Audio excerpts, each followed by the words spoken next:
toda la ley adentro del grupo parlamentario. Entonces, pues no quería salirme porque el voto, pues claro, claro, es importante. Sí, era importante. Y más que parece ser que te estaban traicionando, creo yo, ¿no?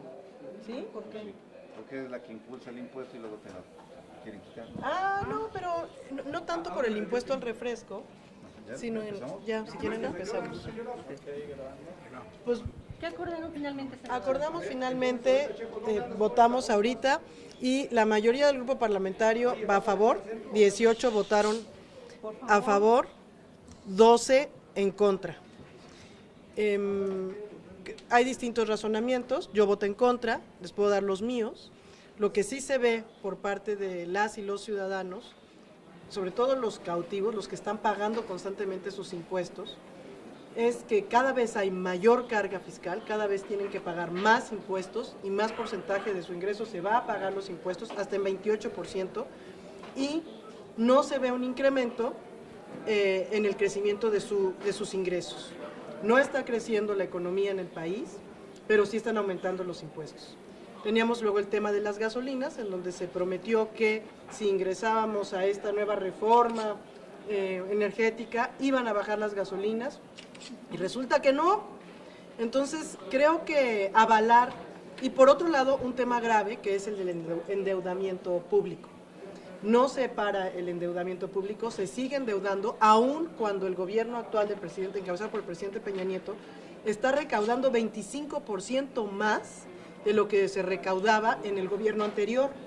Entonces, han buscado un conjunto de pequeños impuestos en donde sí tienen más ingresos el gobierno, pero no están parando el endeudamiento. No hay una reducción sustantiva de gastos, no hay una ciudadanización, por ejemplo, en el tema de los programas sociales, en donde el sistema anticorrupción mandata que haya ya un grupo ciudadano vigilante de cómo, por qué y dónde se están gastando los recursos en los programas sociales.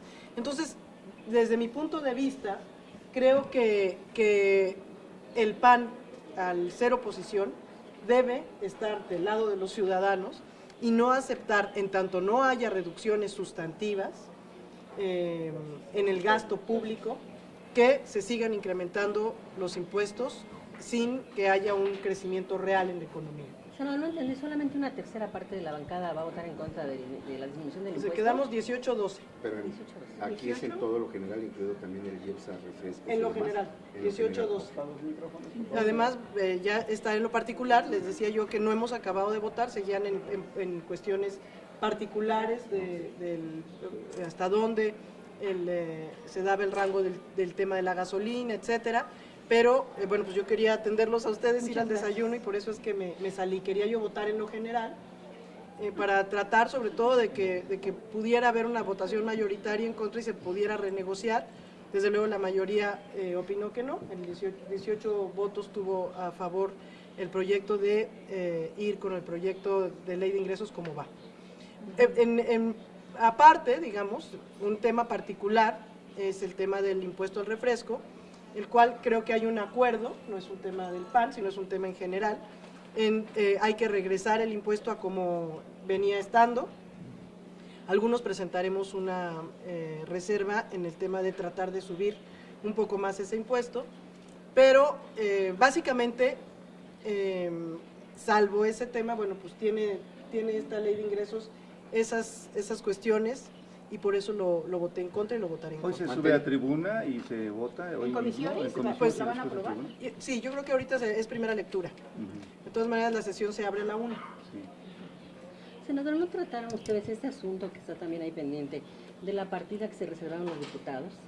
Son 17,000 millones de pesos. Sí, es una pena. Sí se trató, desde luego que se trató, fue uno de los temas que se discutieron, fue uno de los temas pues también polémicos, por los cuales decidimos un grupo pues sustantivo votar en contra, y claro que estaremos presentando esas reservas, por supuesto que sí. Pero la mayoría optó por que se queden. La mayoría, sí, 18 votos a favor de que permanezca como viene en sus términos, hasta donde se logró.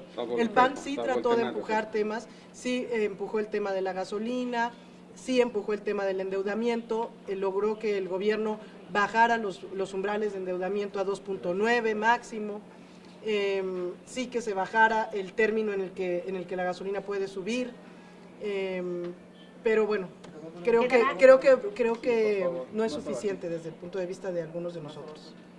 ¿Quedará en los 4.16 el aumento, el impuesto a las gasolinas? No, creo que quedó hasta 3. Sí, el PAN lo empujó, O sea, el PAN lo ha techo- estado negociando, el techo sí más logramos ganar algunas cuestiones, pero desde el punto de vista de algunos, pues se podía empujar un poco más, desde el punto de vista de otros ya no había posibilidades de empujar nada más, ¿no? Mi propuesta en concreto fue decir, bueno, posterguemos tantito, demos oportunidad a que se presione un poco más, pero creo que ya no había mucha posibilidad de maniobra, y así votó la mayoría, pues 18-12. Es decir, que se va a regresar a la Cámara con ciertas modificaciones. Con ciertas mínimas. modificaciones, ejemplo el impuesto al refresco, y algunas otras como los umbrales de la gasolina y el tema del endeudamiento. ¿Qué tanto pesó el cabildeo que realizaron las refresqueras? Sobre todo en algunos legisladores de su bancada que incluso llevaron al representante de la asociación. Sí, hoy nosotros invitamos al presidente de la asociación, a varias de las asociaciones ciudadanas y al director del Instituto de Salud Pública, porque desde luego ayer estuvieron los refresqueros, los cabilderos de los refresqueros en nuestra bancada y consideramos que era importante que se oyera el otro lado. Sí pesó, claro que pesó, sin embargo creo que había un acuerdo de todas las fracciones parlamentarias para regresar el impuesto a donde está. Este tema en específico, bueno, pues desde luego que es polémico.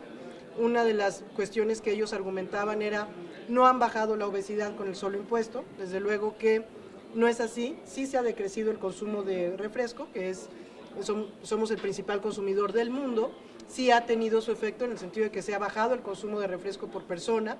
Los que menos han consumido refresco, los que más han bajado su nivel de consumo, son las clases sociales menos favorecidas económicamente, porque este es un consumo elástico.